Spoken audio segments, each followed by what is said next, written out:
اپنے بھائی کی وجہ سے پادری فرولوف بے حد اداس رہا کرتا تھا۔ اپنے غم کو بہلانے کے لیے وہ سائنس پر زیادہ سے زیادہ توجہ صرف کر رہا تھا۔ وہ سائنسی تجربوں میں دن رات منہمک رہنے لگا۔ وہ عالم تھا۔ علم کے ساتھ اس کی محبت بے پایاں تھی۔ وہ ستاروں کے علم کے علاوہ کیمیا میں بھی بڑی دلچسپی لیتا تھا۔ وہ مسخام کو ٹھوس سونے میں تبدیل کرنے کے لیے بھی تجربے کرتا رہتا تھا۔ وہ عزلت نشین ہو گیا تھا۔ اس نے پیلس ڈی گریوو کی طرف ایک اونچے مینار میں اپنے تجربات کے لیے ایک کمرہ مخصوص کر لیا تھا۔ یہ پراسرار حجرہ تھا جہاں کوئی شخص حتیٰ کہ پیرس کا بشپ بھی اس کی اجازت کے بغیر داخل نہ ہو سکتا تھا۔ مدتوں پہلے یہ حجرہ بشپ بیوگو نے تعمیر کروایا تھا۔ پادری فرولوف ہمیشہ عورتوں سے بدکتا تھا۔ اسے عورتوں کی قربت سے شدید نفرت تھی۔ عورتوں کے ریشمی لباس کی سرسراہٹ سن کر اس کا وجود غیظ و غضب سے بھر جاتا تھا۔ وہ جپسی عورتوں سے تو بے حد خوفزدہ رہتا تھا، اور اس نے خاص طور پر بشپ سے درخواست کی تھی کہ ایک حکم کے ذریعے جپسی عورتوں کو مجبور کیا جائے کہ وہ نوٹر ڈیم کے چوک میں رقص کا مظاہرہ نہ کریں۔ پادری فرولوف پچھلے کئی دنوں سے گہری سوچوں میں گم رہنے لگا تھا۔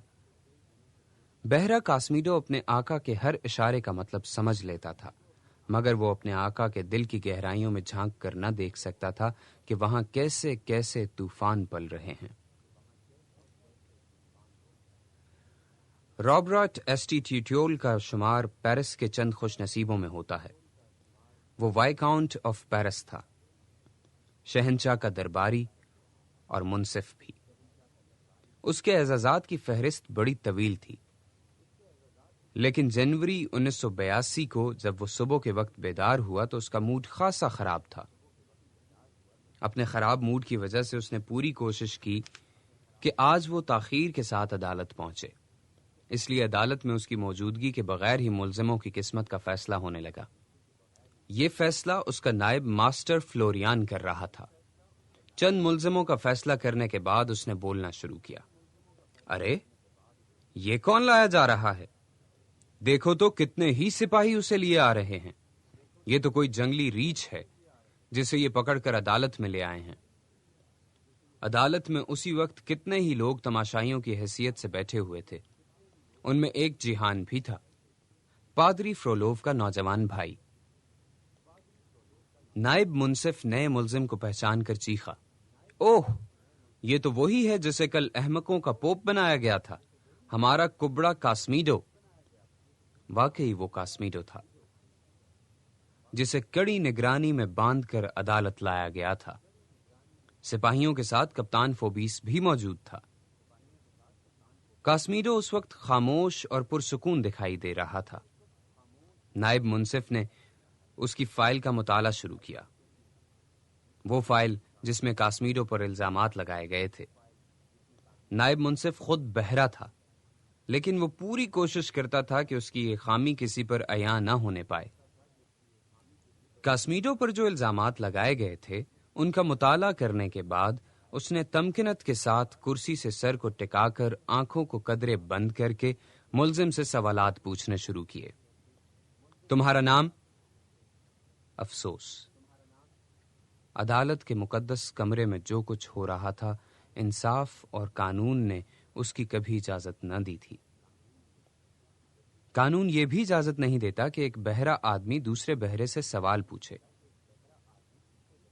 نائب منصف کو کیا علم تھا کہ ملزم بہرا ہے، لیکن اسے اپنے بہرے پن کا تو علم تھا نا۔ اپنے بہرے پن کو چھپانے کے لیے اس نے فرض کر لیا کہ ملزم نے اس کے سوال کا جواب دے دیا ہے، اس لیے اس نے کہا، اچھا ٹھیک ہے، تو تمہاری عمر کیا ہے؟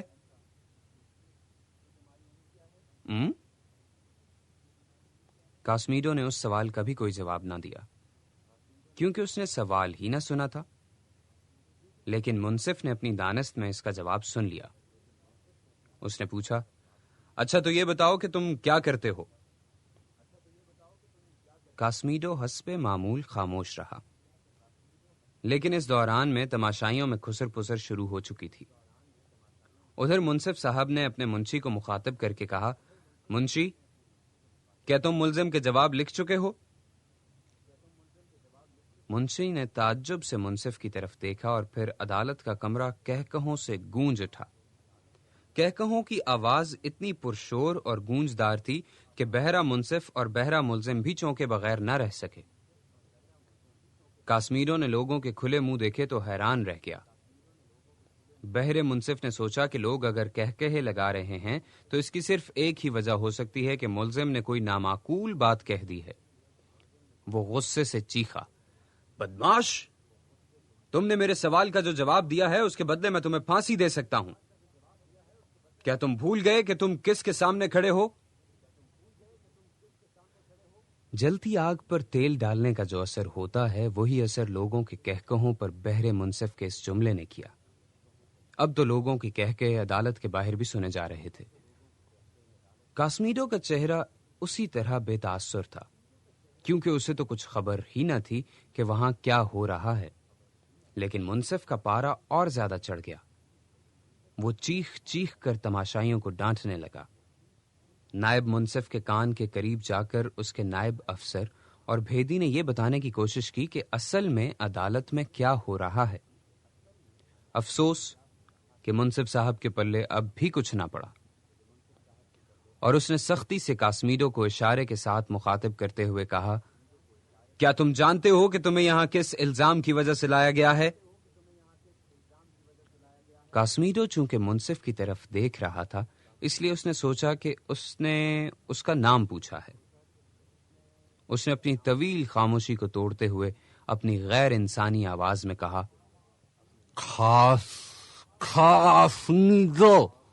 کاسمیڈو۔ تماشائی ایک بار پھر ہنسنے لگے۔ بدماش، مجھے دھوکہ دے رہے ہو؟ لوگوں کے کھلے منہ دیکھ کر منصف نے سمجھا کہ کاسمیڈو نے اس کے سوال کا جواب غلط دیا ہے، اور کاسمیڈو نے یہ سمجھا کہ منصف نے اس سے اس کا پیشہ پوچھا ہے، اس لیے اس نے جواب دیا، الزام کا گھنٹیاں بجانے والا ہوں۔ اس کے جواب کے ساتھ ہی ایک بار پھر عدالت کا کمرہ اونچے اور پرشور کہکہوں سے گونجنے لگا۔ ان کہکہوں میں اس وقت اور زیادہ اضافہ ہو گیا جب کاسمیڈو نے قدرے بلند اور غیر مبہم آواز میں پوچھا، کیا حضور میری عمر پوچھ رہے ہیں؟ میں 20 برس کا ہو چکا ہوں۔ لوگوں کے کہکہوں کا طوفان تھمنے کا نام ہی نہ لیتا تھا۔ منصف نے مشتعل ہو کر حکم سنایا، سپاہیوں، اسے پیلس ڈی گریوو کے چوراہے میں شکنجے میں کس کر کوڑے مارے جائیں اور 1 گھنٹے تک شکنجے میں کسا رہنے دیا جائے۔ عوام الناس کو بھی مطلع کر دیا جائے تاکہ وہ اس کی سزا سے عبرت حاصل کر سکیں۔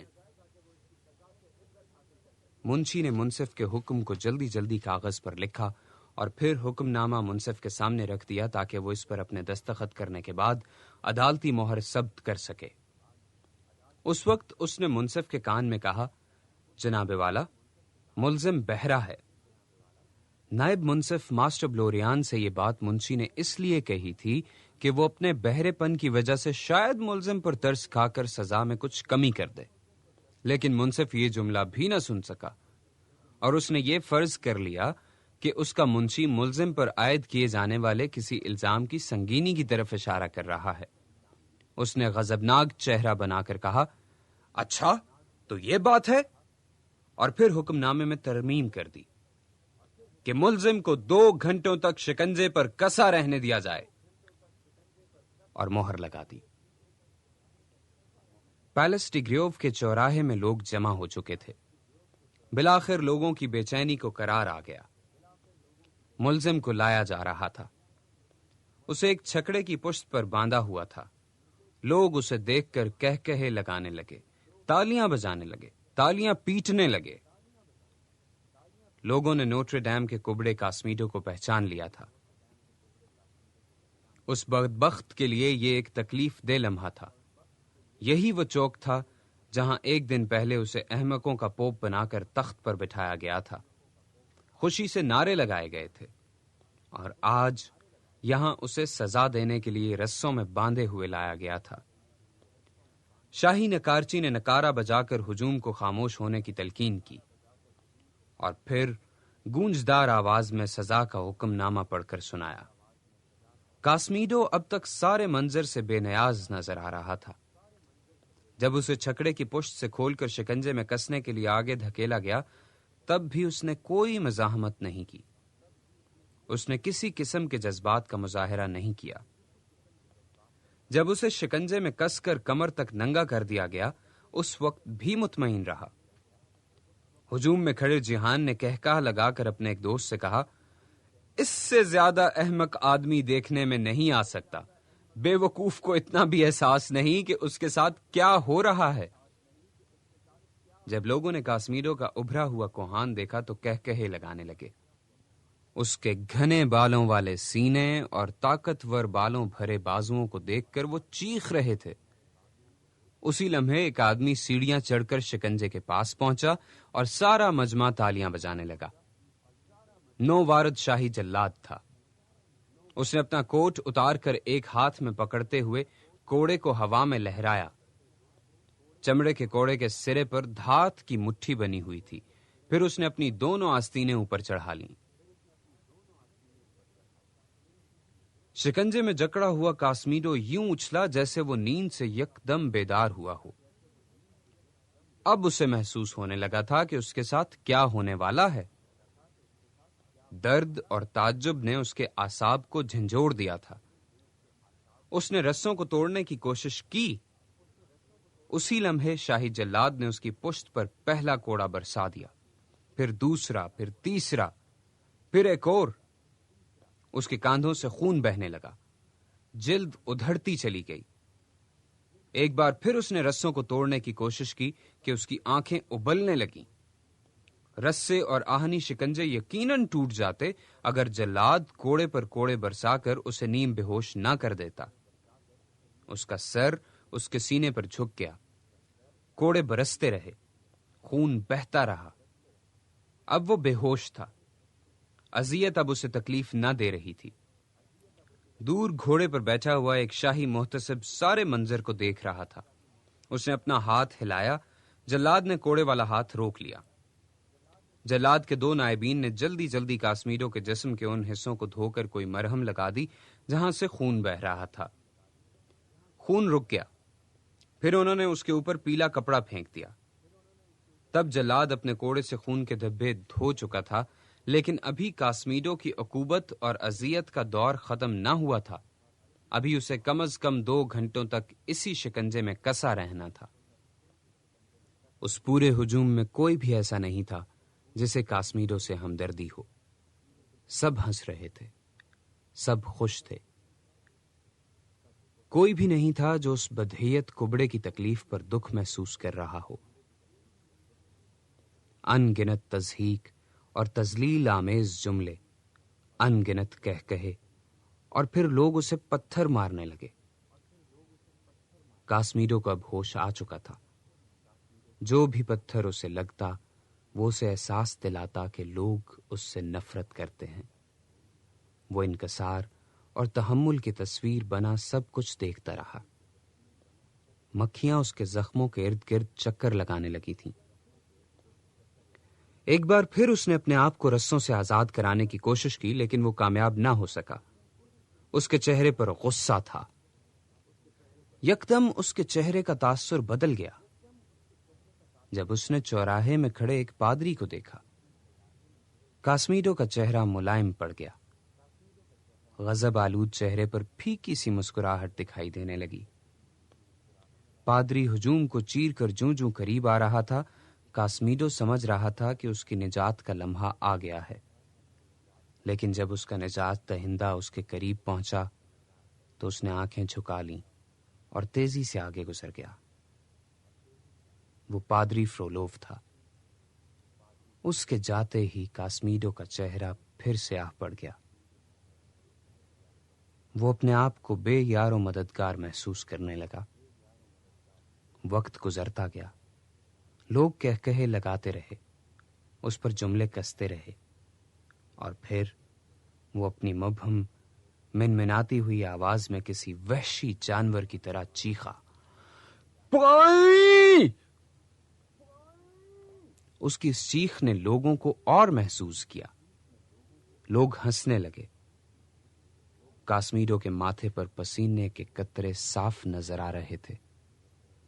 اس کے منہ سے جھاگ نکل رہی تھی. اس کی آنکھیں سرخ ہو رہی تھیں.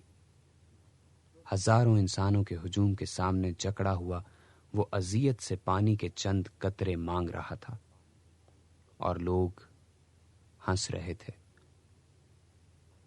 اس نے مایوسی کے ساتھ پھر ہجوم کو دیکھا اور چیخا، پانی! پانی! اور ہر شخص پھر ہنسنے لگا. کاسمیڈو نے ہانپتے ہوئے تیسری بار چیخ کر کہا، پانی! پانی! تب کاسمیڈو نے دیکھا کہ ہجوم کو چیرتی ہوئی عجیب و غریب لباس پہنے ہوئے ایک نوجوان لڑکی آگے بڑھ رہی ہے. اس کے پیچھے نوکدار سینگوں اور روغن زدہ سموں والی سفید بکری چلی آ رہی ہے اور لڑکی کے ہاتھ میں تنبورا پکڑا ہوا ہے. کاسمیڈو کی آنکھ چمک اٹھی. یہ وہی لڑکی تھی جسے اس نے پچھلی رات اغوا کرنے کی کوشش کی تھی. وہ سوچ رہا تھا کہ یہ لڑکی یقیناً اپنا انتقام پورا کرنے کے لیے اسے کوئی سزا دینے چلی آ رہی ہے. غصے میں پھنکتے ہوئے وہ اسے دیکھتا رہا.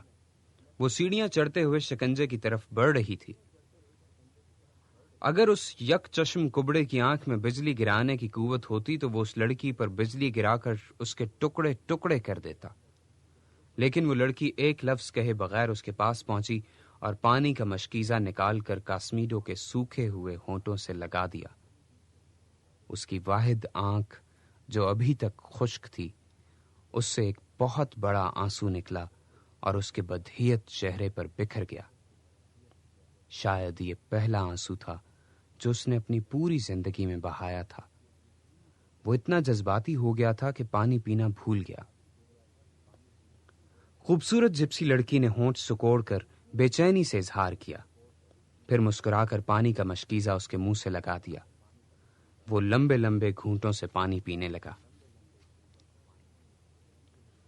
کاسمیڈو نے اس کی طرف دیکھا اور سراپا اداسی بن کر اس خوبصورت لڑکی کو دیکھا جو اس کے لیے پانی لے کر آئی تھی.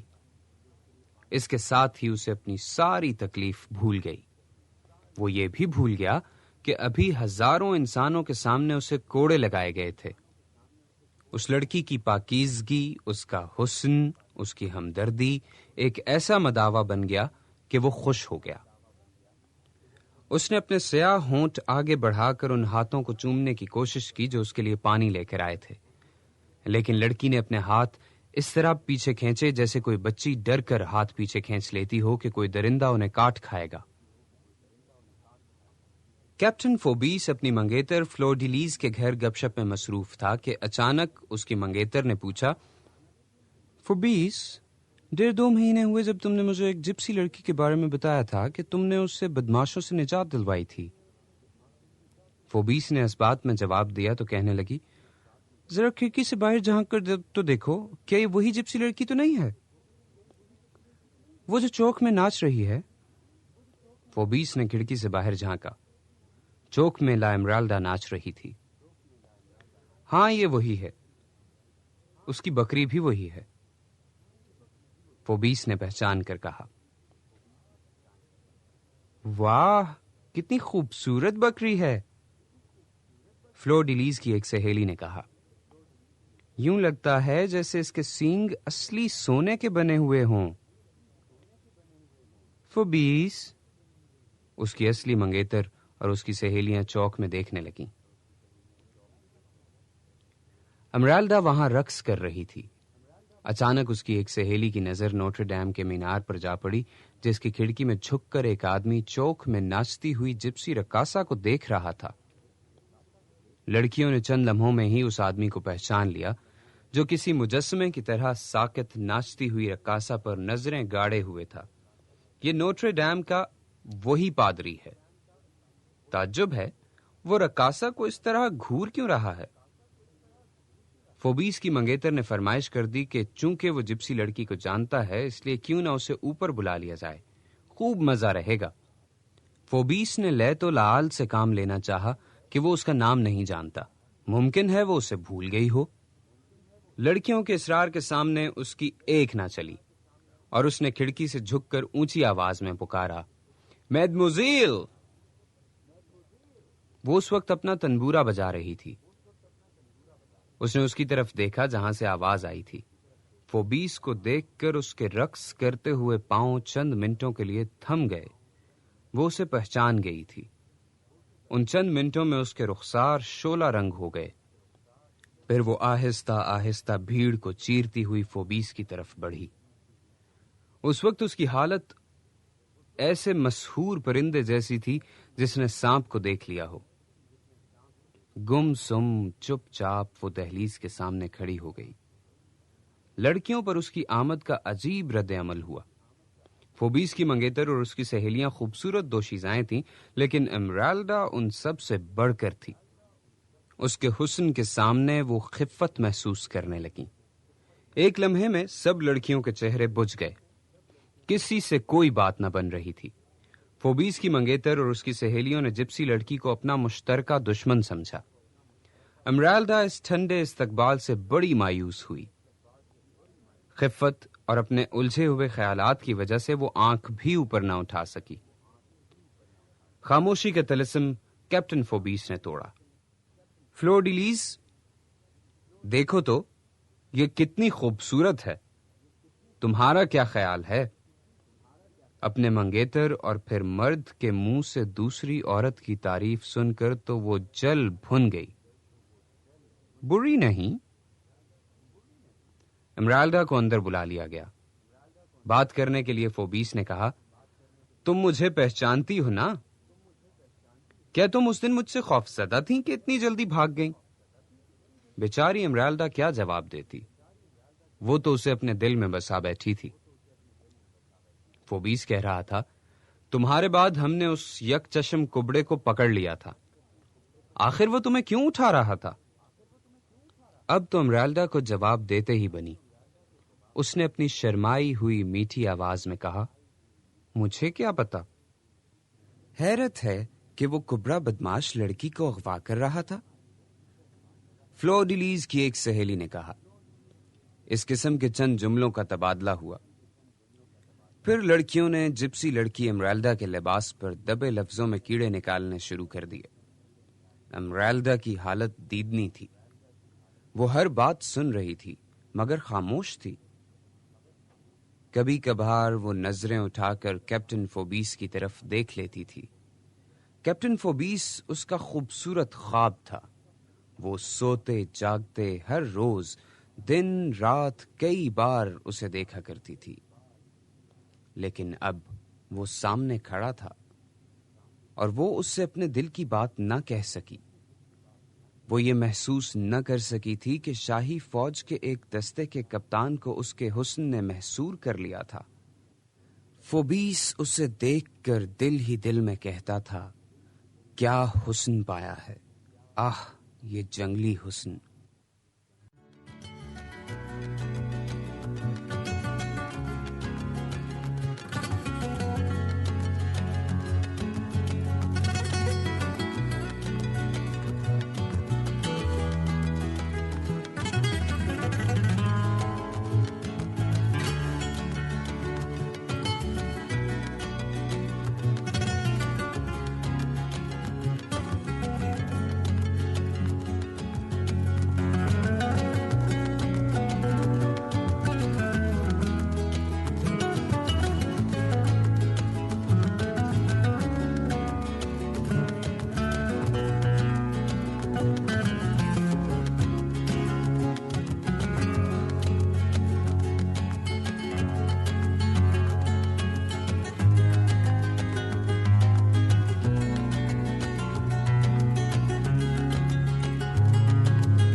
امرالڈا کی بکری کو دیکھ کر پہلے تو لڑکیوں نے ہنستے ہوئے چیختی ہوئی آوازوں میں تعجب کا اظہار کیا، پھر اس کے رنگدار سنہری سینگوں اور سموں کو دیکھ کر دلچسپی کا اظہار کرنے لگیں۔ ایک لڑکی نے کہا، کیوں نہ اس بکری کے کرتب دیکھے جائیں؟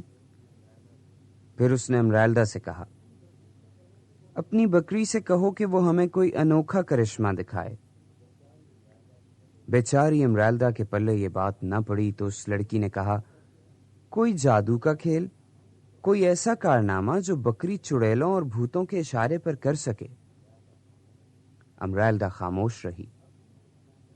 اب بھی وہ اس محفل میں اپنے آپ کو اجنبی محسوس کر رہی تھی۔ ایک لڑکی بکری کو ایک طرف لے گئی اور اسے بسکٹ کھلانے لگی۔ بکری کے گلے میں لٹکتے ہوئے ایک چھوٹے سے تھیلے کو کھول کر اس نے اس سے ایک ایک چیز باہر نکال دی۔ اب عجیب و غریب قسم کے حروف اور اشیاء کے ٹکڑے فرش پر بکھرے ہوئے تھے۔ بکری نے اپنی چیزوں کو دیکھا تو سر جھکا کر اپنے سموں سے لفظوں کو ایک خاص ترتیب سے جوڑنے لگی۔ جب بکری نے ایک نام کے حروف کو ترتیب دے دی تو فلور ڈی لیز کی سہیلی کی آنکھیں پھٹ گئیں اور وہ بے ساختہ پکار اٹھی، ارے دیکھو تو، اس بکری نے یہ کیا کیا ہے؟ تمام لڑکیاں اور فلور ڈی لیز اس طرف لپکے۔ بکری نے لفظوں کو ایک خاص ترتیب دے کر ایک لفظ لکھا تھا، اور وہ لفظ تھا فوبیس۔ کیا واقعی یہ لفظ بکری نے لکھا ہے؟ جب اس کی سہیلی نے اس کی تائید کی تو فلور ڈی لیز کا چہرہ اتر گیا۔ لو بھلا یہ کیا بات ہوئی کہ اس کے محبوب اور منگیتر کا نام جپسی لڑکی کی بکری تک جانتی ہے اور اس کو لکھ سکتی ہے؟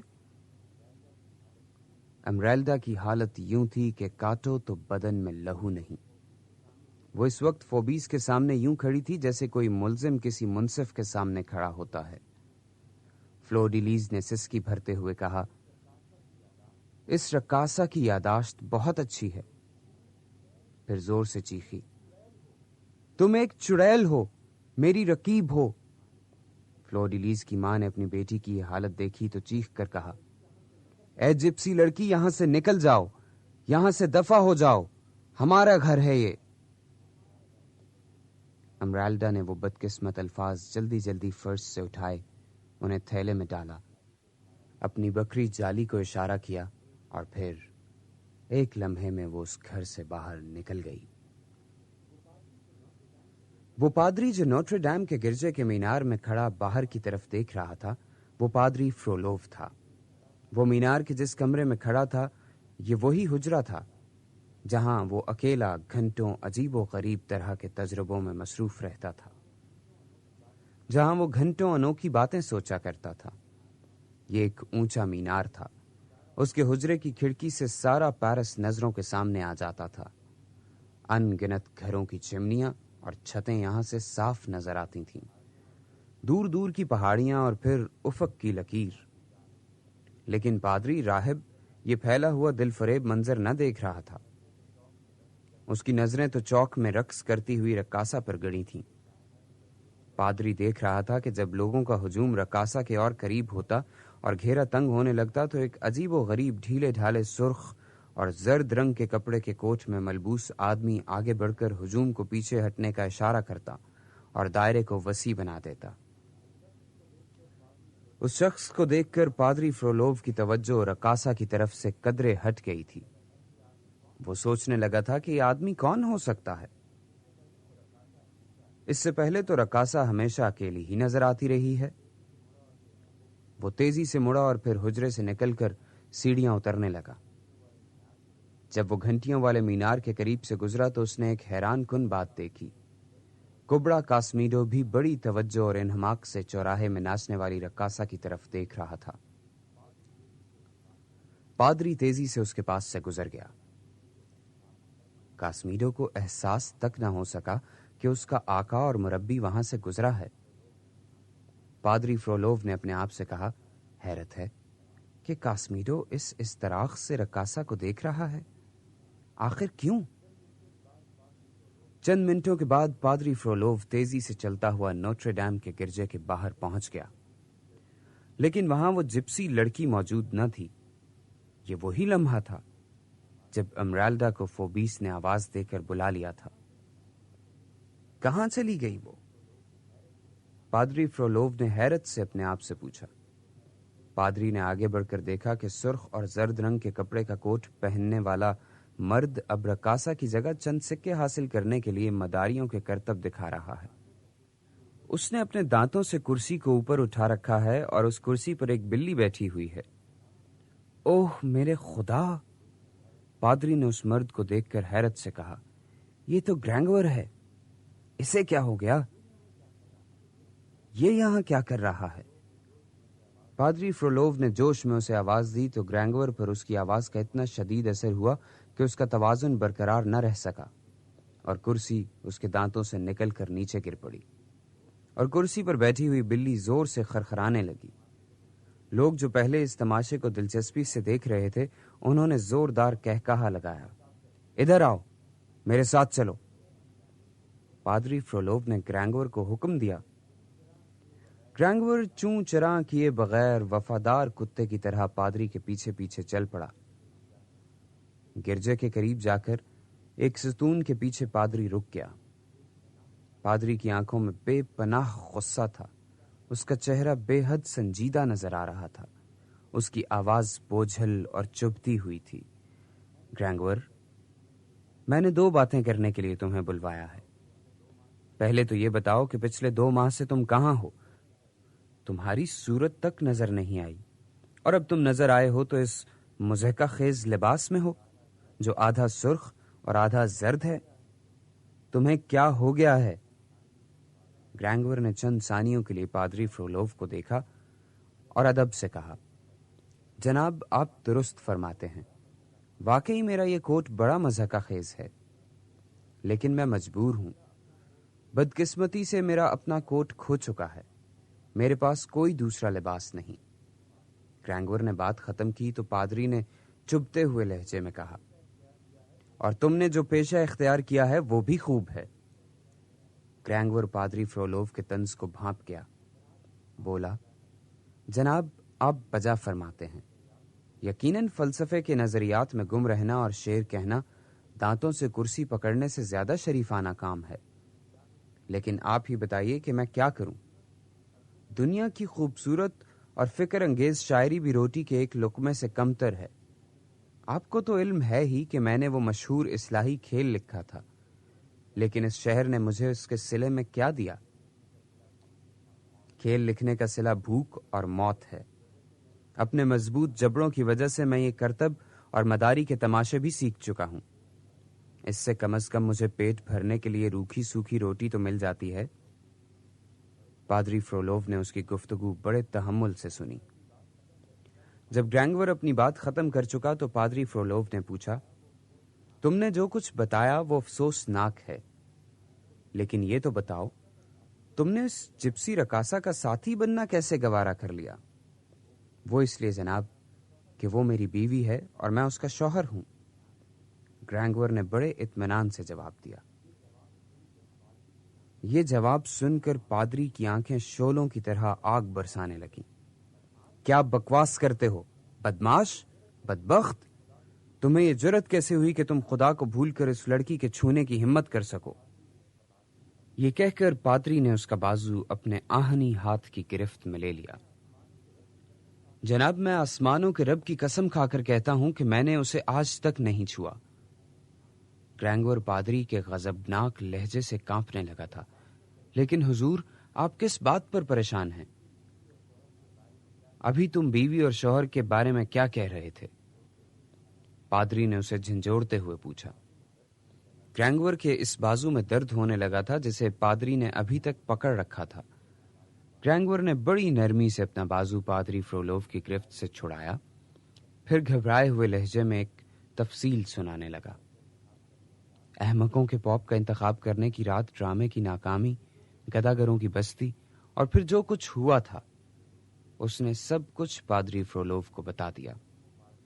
پھر اس نے دیکھا کہ جوں جوں وہ پادری کو اپنی داستان سنا رہا ہے، پادری کے چہرے کی کرختگی میں کمی ہوتی جا رہی ہے۔ جب اس نے یہ بتایا کہ بیوی بننے کے باوجود امریلڈا نے اسے اپنے آپ کو چھونے کی اجازت نہیں دی تو پادری کے چہرے پر ایک عجیب سا اطمینان چھلکنے لگا۔ جناب، جو مایوسی مجھے ہوئی ہے میں اس کا اظہار بھی نہیں کر سکتا، اور میری مایوسی اور بدقسمتی کی سب سے بڑی وجہ یہ ہے کہ میری شادی ایک ایسی کنواری سے ہوئی ہے جو سدا کنواری رہنا چاہتی ہے، اور میں اس کا شوہر ہونے کے باوجود کچھ بھی نہیں کر سکتا۔ آخر ایسا کیوں ہے؟ اصلیت کیا ہے؟ پادری فرولوو نے پوچھا۔ جناب، میں نے اس راز کی تہہ تک پہنچنے کی بڑی کوشش کی ہے۔ امرالڈا کی اس ضد کے پیچھے ایک وہم کام کر رہا ہے۔ مجھے گداگروں کی بستی کے ایک بادشاہ مصر کے ڈیوک نے بتایا ہے کہ امرالڈا اپنی گردن میں ایک چھوٹی سی تھیلی ہار کی صورت میں ہر وقت پہنے رکھتی ہے۔ وہ سمجھتی ہے کہ اس تھیلی میں ایک ایسی قوت موجود ہے کہ وہ اس کی وجہ سے ایک نہ ایک دن اپنے کھوئے ہوئے والدین کو دوبارہ مل سکے گی، لیکن اگر اس نے اپنی عصمت گنوا دی تو اس تھیلی کا سارا جادو اور اثر ضائع ہو جائے گا، اور وہ اپنے کھوئے ہوئے والدین سے کبھی نہ مل سکے گی۔ اگر اس نے اس ہار نما تھیلی کو گلے سے اتار دیا یا کسی نے اسے چھو لیا تو اس کی ساری تاثیر ختم ہو جائے گی۔ امرالڈا کو اس پر اتنا یقین ہے کہ وہ کسی کو اپنے قریب پھٹکنے نہیں دیتی۔ اندرونی طمانینت اور مسرت سے پادری کا چہرہ بے حد مسرور نظر آ رہا تھا۔ اس نے ایک عجیب سوال پوچھا، تو تمہیں یقین ہے کہ اس لڑکی کو ابھی تک کسی مرد نے نہیں چھوا؟ حضور، ایک آدمی کے وہمے کے خلاف کس طرح لڑا جا سکتا ہے؟ اس لڑکی کے دل میں یہ وہمہ پختہ ہو چکا ہے کہ اس کو اپنے دماغ سے کبھی نکال ہی نہیں سکتی۔ میں نے تو اس مسئلے پر جتنا غور کیا ہے میرے تعجب میں اضافہ ہوا ہے۔ ذرا آپ ہی سوچئے کہ پیرس جیسے شہر میں ایک بے مثال حسن کی مالک ہو کر اور پھر ایک نچلے طبقے سے تعلق رکھنے کے باوجود یہ جپسی لڑکی ابھی تک اپنی عصمت کے نگینے کو محفوظ کیے ہوئے ہے۔ کوئی مرد اس کی طرف اپنے ہاتھ بھی نہیں اٹھا سکتا۔ وہ اپنی حفاظت کرنا خوب جانتی ہے۔ اس کے پاس ہر وقت ایک خنجر ہوتا ہے۔ جناب، یہ جپسی لڑکی ایک مغرور اور انوکھی لڑکی ہے۔ یہ درست ہے کہ وہ ہمیشہ گھومتی پھرتی ہے، لیکن یہ کوئی بری بات نہیں۔ وہ جپسی ہے، اس کا بچپن اسپین اور دوسرے ملکوں میں گزرا ہے۔ پادری فرولوو دلچسپی سے امرالڈا کے بارے میں گرینگور کی باتیں سنتا رہا۔ جب گرینگور اپنی اور امرالڈا کی انوکھی شادی کے بارے میں باتیں کرنے لگا تو پادری فرولوو کی دلچسپی میں اور بھی اضافہ ہو گیا۔ پیرس کا آوارہ گرد فلسفی اور شاعر جو اب مداری بن چکا تھا کہہ رہا تھا، یہ افلاطونی فلسفے کے مطابق شادی ہوئی ہے۔ جسم کا عنصر خارج ہو چکا ہے۔ جناب، میں بے حد مطمئن ہوں۔ کم از کم اب مجھے یہ فکر تو نہیں ستاتا کہ میں آج کی رات کہاں سوؤں گا، آج کا دن اپنا پیٹ کیسے بھروں گا۔ ہر روز صبح میں اپنی نام نہاد بیوی اور اس کی بکری کے ساتھ گداگروں کی بستی سے نکل کھڑا ہوتا ہوں۔ سارا دن میں اس کے ساتھ ساتھ رہتا ہوں۔ وہ ناچتی ہے، گاتی ہے، اس کی بکری لوگوں کی نقلیں اتارتی ہے، وہ انوکھے کھیل تماشے دکھاتی ہے۔ شام کو ہم واپس آ جاتے ہیں۔ ہم دونوں ایک ہی چھت کے نیچے سوتے ہیں، لیکن وہ اپنے کمرے کا دروازہ اندر سے بند کر لیتی ہے۔ گرینگور نے گفتگو کے دوران میں ایک عجیب بات کہی کہ اسے امرالڈا سے اتنی محبت نہیں جتنی محبت امرالڈا کی بکری جالی سے ہے۔ جالی دنیا کی عجیب و غریب بکری ہے، وہ اس کے دکھ درد کو سمجھتی ہے۔ گرینگور نے کہا، جالی بڑی ذہین ہے۔ ان دنوں اس نے حروف کی ترتیب دے کر ایک نیا نام لکھنا سیکھ لیا ہے۔ وہ نام ہے فوبیس۔ فوبیس کا نام سن کر پادری فرولوو چونکا۔ کیا تمہیں یقین ہے کہ یہ لفظ کسی کا نام نہیں بلکہ صرف ایک لفظ ہے؟ میں کیا کہہ سکتا ہوں؟ گرینگور نے جواب دیا، میں نے تو صرف امرالڈا کو کئی بار تنہائیوں میں یہ نام دہراتے ہوئے سنا ہے۔ پادری فرولوو کچھ دیر تک سوچتا رہا اور پھر خود ہی بکتے جھکتے وہاں سے گرجے کی طرف چل دیا۔ نوٹر ڈیم کے گرجے کے آس پاس رہنے والے لوگوں نے ایک تبدیلی کو بڑی جلدی محسوس کر لیا تھا۔ کاسمیڈو جملہ تہواروں اور تہجیز و تکفین اور اجتماعی نمازوں کے اوقات پر گرجے کی گھنٹیاں بجایا کرتا تھا، لیکن کچھ عرصے سے وہ گھنٹیوں کے بارے میں پہلے جیسا مشاق نہ رہا تھا۔ گھنٹیاں تو اب بھی وہ موقع پر بجاتا تھا، مگر یوں لگتا تھا جیسے گھنٹیوں کی آواز مردہ اور پھیکی ہوئی ہے۔ ان گھنٹیوں میں جو روح تھی وہ ختم ہو چکی تھی۔ گرجا اب یوں لگتا تھا جیسے سنسان ہو، ویران ہو۔ کوئی نہیں جانتا تھا کہ کاسمیدو کس بات سے پریشان ہے۔ ایک دن اس کے دل میں اپنی محبوب گھنٹیوں کی محبت پھر اود آئی۔ وہ تہوار کا دن تھا۔ وہ چیخ چیخ کر والہانہ جوش و مسرت سے گھنٹیاں بجانے لگا۔ کبھی کبھار وہ چوراہے کی طرف بھی نظریں ڈال لیتا تھا۔ اچانک اس کی نظر چوراہے کے ایک گوشے میں بچھے ہوئے قالین کے ٹکڑے پر پڑی۔ پھر اس نے عجیب و غریب بکری کو دیکھا اور وہاں امریلڈا ناچ رہی تھی۔ ایک لمحے میں وہ گھنٹیوں کو پھر بھول گیا۔ وہ پورے انہماک کے ساتھ اپنی ایک پوری اور دوسری ڈھپی ہوئی بدصورت آنکھ کے ساتھ رقاصہ امریلڈا کو دیکھتا چلا گیا۔ جپسی رقاصہ امریلڈا اب اس کے نزدیک دنیا کی سب سے عزیز چیز بن چکی تھی۔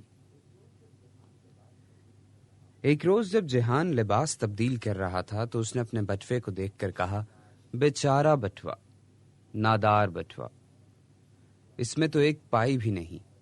جوا، بیئر، عورت اور دوسری عیاشیوں نے اس کا بٹوا خالی کر دیا تھا۔ اداس ہو کر اس نے لباس تبدیل کیا اور سوچتا رہا کہ اب کہاں سے پیسے حاصل کیے جا سکتے ہیں۔ اچانک ایک ترکیب اس کے ذہن میں آئی، بس ٹھیک ہے، میں اپنے بھائی سے ملنے جاؤں گا۔ اپنے اس خیال کو عملی جامہ پہنانے کے لیے وہ اسی وقت وہاں سے روانہ ہو گیا۔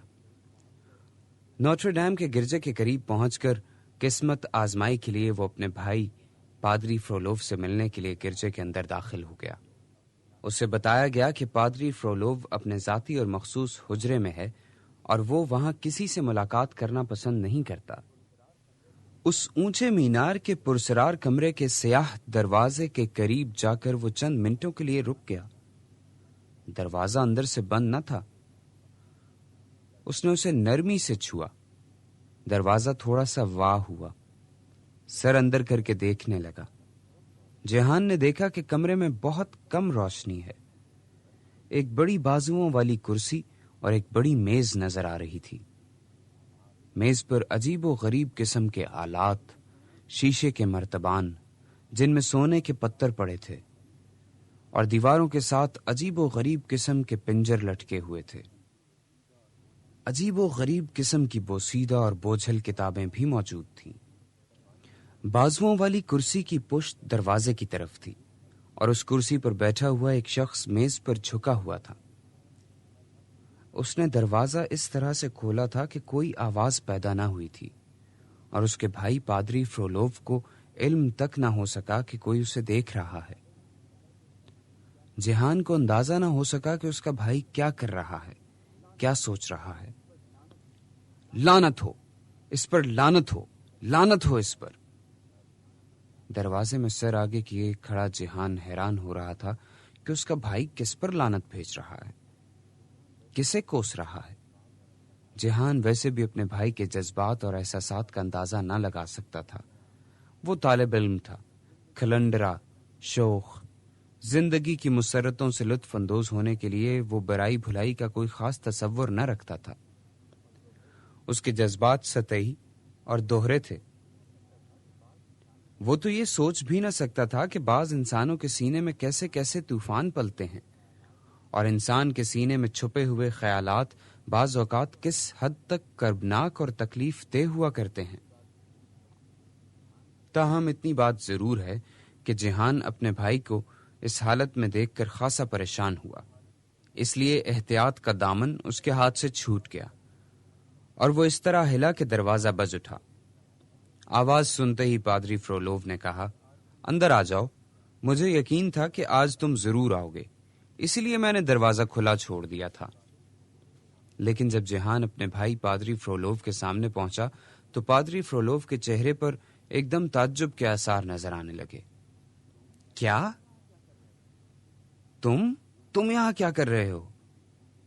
یوں جہان کی خوش فہمی بھی دور ہو گئی کہ اس کا بھائی اسی کا انتظار کر رہا تھا۔ پادری کسی اور کی آمد کا منتظر تھا۔ جہان نے کہا، بھائی میں آپ سے ایک ضروری مسئلے پر مشورہ لینے آیا ہوں۔ بھائی مجھے کچھ پیسوں کی ضرورت ہے۔ یہ جملہ سن کر پادری فرولوو اپنی جائیداد، اس کی آمدنی کی کمی، حالات کی سنگینی کی تفصیل سے ذکر کرنے کے ساتھ ساتھ جیہان کی فضول خرچی کا رونا رونے لگا۔ جیہان جانتا تھا کہ اپنے بھائی پادری فرولوو سے رقم حاصل کرنا اتنا آسان کام نہیں، اس لیے وہ ہیلے بہانے بنانے لگا۔ اس نے وعدہ کیا کہ وہ اب دل لگا کر پڑھے گا، لیکن پڑھے کیسے؟ اس کے پاس تو نہ ہی کتابیں ہیں نہ کاغذ، اور ان کے لیے رقم چاہیے۔ پادری فرولوو ہر مرحلے پر انکار کرتا چلا گیا۔ اسی وقت کسی کے قدموں کی چاپ سنائی دی۔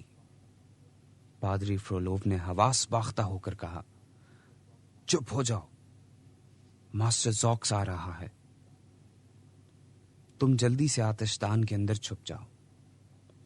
جیہان آتش دان کے اندر چھپنے لگا تو اس نے ایک شاندار خیال سوچا۔ بھائی میری ایک بات سن لیجئے، میں خاموش رہنے کا صلہ چاہتا ہوں۔ پادری فرولوو نے چڑھ کر کہا، بکواس نہ کرو، میں وعدہ کرتا ہوں کہ تمہیں سکہ مل جائے گا۔ جیہان نے سوچا ابھی موقع ہے، یہ موقع ہاتھ سے نکل گیا تو پھر پہلے مجھے سکہ دے دیں۔ پادری فرولوو نے چڑھ کر جھلاتے ہوئے اپنا بٹوا جیہان کی طرف پھینک دیا۔ اسی وقت دروازہ کھلا اور ایک آدمی اندر داخل ہوا۔ اس آدمی نے ایک سیاہ چوغا پہن رکھا تھا، چہرہ بھی اداس اور مزمحل نظر آ رہا تھا۔ جیہان آتش دان کے اندر چھپا ہوا بڑی دلچسپی سے اپنے بھائی اور اس کے ملاقاتی نوارد ماسٹر زوکس کی گفتگو سن رہا تھا۔ ماسٹر زوکس حکومت کے ایک اعلیٰ قانونی عہدے پر فائز تھا، لیکن کیمیا سازی کا اسے بھی خبر تھا۔ ماسٹر زوکس اور اس کے بھائی پادری فرولوو کے دوران جو گفتگو ہو رہی تھی وہ جیہان کے لیے انوکھی تھی۔ پادری فرولوو نے ماسٹر زوکس سے یہ سوال بھی پوچھا کہ کیا اس نے پرانے مخطوطات اور دستاویزات سے وہ نظائر جمع کر لیے ہیں جن سے ثابت ہو کہ جادوگر بکریوں کے ذریعے بھی جادو ٹونے کا کام کیا کرتے ہیں، اور بکریاں جادوگروں اور بدروحوں کی معمول بن جاتی ہیں۔ جیہان اپنے بھائی کا بٹوا حاصل کر کے باہر جانے کے لیے بے چین ہو رہا تھا۔ ایک دو بار وہ آتش دان کے نیچے چھپا ہوا ہلا جلا بھی، جس سے کچھ آوازیں پیدا ہوئیں۔ پادری فرولوو کو علم تھا کہ اب اس کا نچلا بھائی بے چین ہو رہا ہے، اس لیے اس نے ان آوازوں کا ذمہ دار تو ایک نادیدہ بلی کو قرار دے دیا، اور پھر کچھ اہم گفتگو کرنے کے بہانے وہ ماسٹر زوکس کو حجرے سے باہر لے گیا۔ یہی وہ موقع تھا جب جیہان سیٹی بجاتے ہوئے آتش دان سے نیچے نکلا اور اپنے بھائی پادری فرولوو کے بٹوے کو اچھالتا ہوا کمرے سے باہر نکل آیا۔ وہ جلد از جلد نوٹر ڈیم کی حدود سے باہر نکل جانا چاہتا تھا، کیونکہ وہ جانتا تھا کہ اس کے بھائی نے اسے دیکھ لیا تو وہ اس سے اپنا بٹوا واپس لے لے گا اور اس کو صرف ایک ہی سکے پر گزارا کرنا پڑے گا۔ نوٹر ڈیم کے گرجے سے باہر نکل کر اس نے خوشی سے نعرہ لگایا، اے پیرس کے پختہ راستوں، میں آ گیا ہوں۔ جب وہ خوشی سے جھومتا ہوا چل رہا تھا تو اس نے کسی کو اپنا نام پکارتے سنا۔ اس نے مڑ کر دیکھا تو وہ کیپٹن فوبیس تھا۔ ارے فوبیس، تم کہاں؟ اس نے خوشی سے اس کا استقبال کیا۔ اس وقت نہ تو جیہان کو علم تھا اور نہ ہی فوبیس کو کہ فوبیس کا لفظ سن کر ایک آدمی کس طرح چونکا ہے۔ وہ شخص پادری فرولوو تھا، جو ماسٹر زوکس کو فارغ کر کے خود بھی گرجے سے باہر نکل آیا تھا، اور اتفاق سے فوبیس اور جیہان کی آوازوں کی حدود میں تھا۔ پادری فرولوو نے اس وقت اپنا ہڈ والا چوغا پہن رکھا تھا۔ اس کا جسم سیاہ چوغے میں ملبوس تھا اور ہڈ نے ماتھے تک کے حصے کو چھپا لیا تھا۔ پادری فرولوو فیصلہ کر چکا تھا کہ وہ اس فوبیس نام کے آدمی کے بارے میں سب کچھ جان کر رہے گا۔ آؤ پھر ایک دو جام ہو جائیں، جیہان نے کیپٹن فوبیس کو دعوت دی۔ میرے پاس کچھ رقم ہے، جیہان نے بڑے فخر سے کہا۔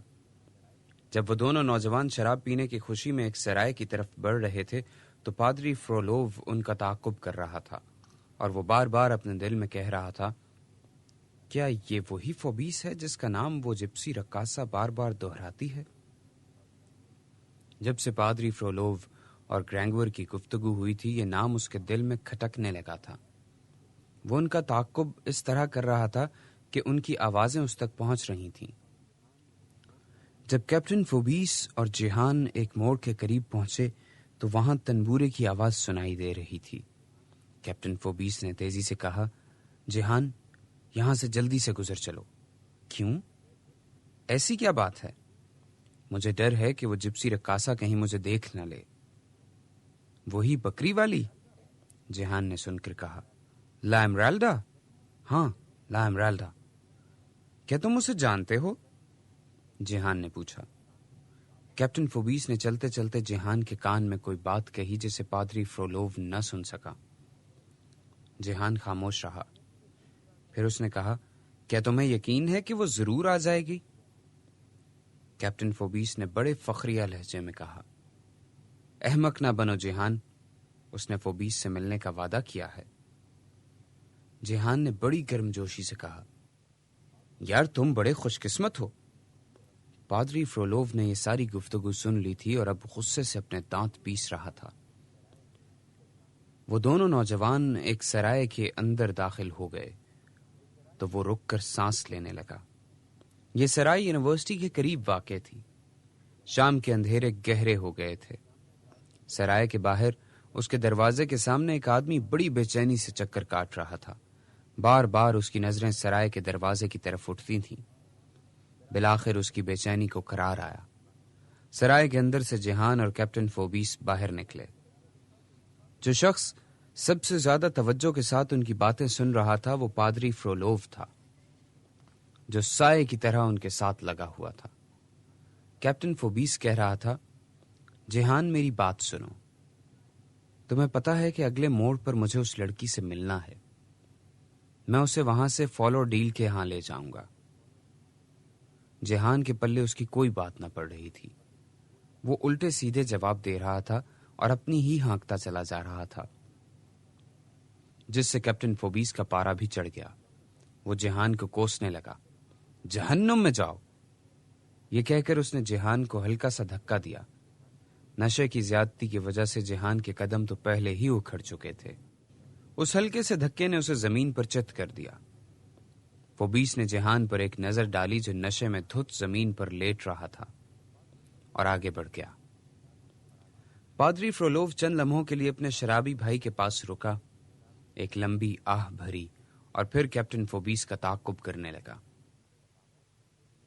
فوبیس جب اگلی گلی کی طرف مڑا تو اسی وقت اسے اندازہ ہو گیا کہ کوئی شخص اس کا تعاقب کر رہا ہے۔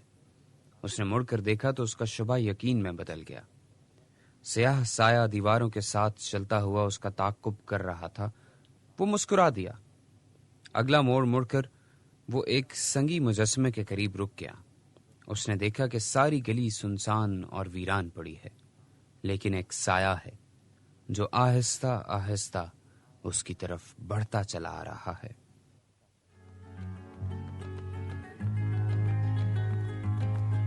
کوبرا عاشق، وکٹر ہیوگو۔ اس کے ساتھ ہی کیسٹ نمبر 2 اپنے اختتام کو پہنچی۔ بقیہ کے لیے کیسٹ نمبر 3 لگا لیجیے۔ اگر آپ بولتی کتابوں کے بارے میں ہم سے رابطہ قائم کرنا چاہیں تو پوسٹ باکس نمبر 1652 اسلام آباد یا ٹیلی فون نمبر 2253803 پر سائمہ عمار سے رابطہ کریں۔ شکریہ۔